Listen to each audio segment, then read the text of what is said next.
Dear viewers, picture this. Your roof is leaking, your walls are crumbling, the street outside is full of potholes deep enough to swallow a scooter whole. There is no water in the taps, garbage piles taller than your kids have been sitting at the corner for days. And the people you pay to fix all this are busy telling you what you can and cannot eat on Independence Day. That's Kalyan-Dombivli in August 2025, a place where civic priorities are upside down.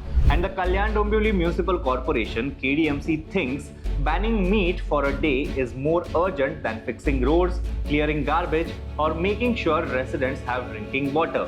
Hello, I'm Tejas and you're watching Honest Take on Lokmat Times. Before we move ahead with this bizarre non-veg ban in Kalyan-Dombivli, please subscribe to our channel if you haven't already and press the bell icon to never miss an update. Let's start.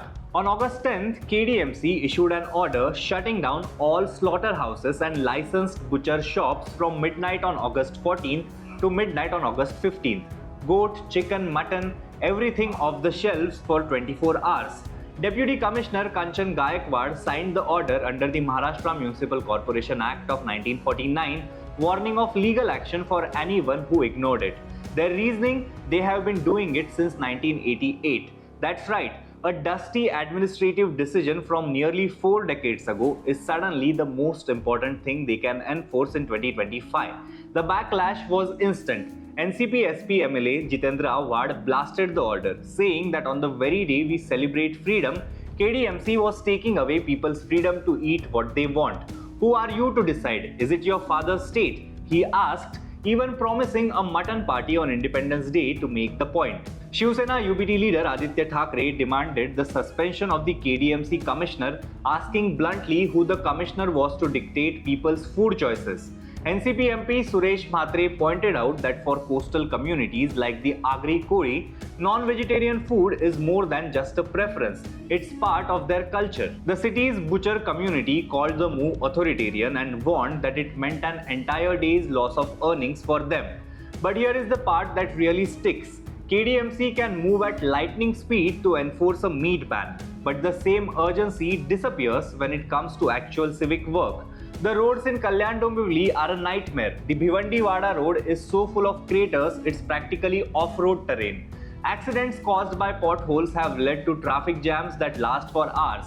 Even roads that are repaired crumble with the first monsoon shower. And the Rs 72 crore Palava flyover, it took 8 years to build, was opened with great fanfare and had to be shut within hours because the surface was so slippery, bikers were falling off. The garbage problem is just as bad. In January, KDMC had to cancel a waste collection contract in 3 wards because of negligence. The result was piles of rotting garbage sitting for days in areas like Titwada, forcing residents to live with stench and health hazards. This year's waste management budget is Rs 135 crore, but anyone walking through these neighborhoods would struggle to find evidence of that money on the ground. Water scarcity might be the worst of all. 27 villages merged into KDMC haven't had proper water supply for 6 months. In some places, not a drop has come through the tap since February. Families have been forced to pay for water tankers just to cook and drink. It took the Bombay High Court stepping in to remind KDMC that providing water is quite literally part of their job. And here is the irony. KDMC's 2025-26 budget is over 3,000 crore.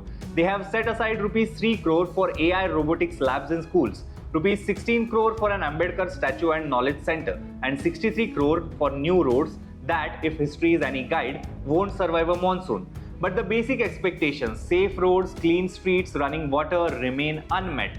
The bigger question here is what governance is supposed to mean. KDMC is proving that it is easier to police citizens than to serve them.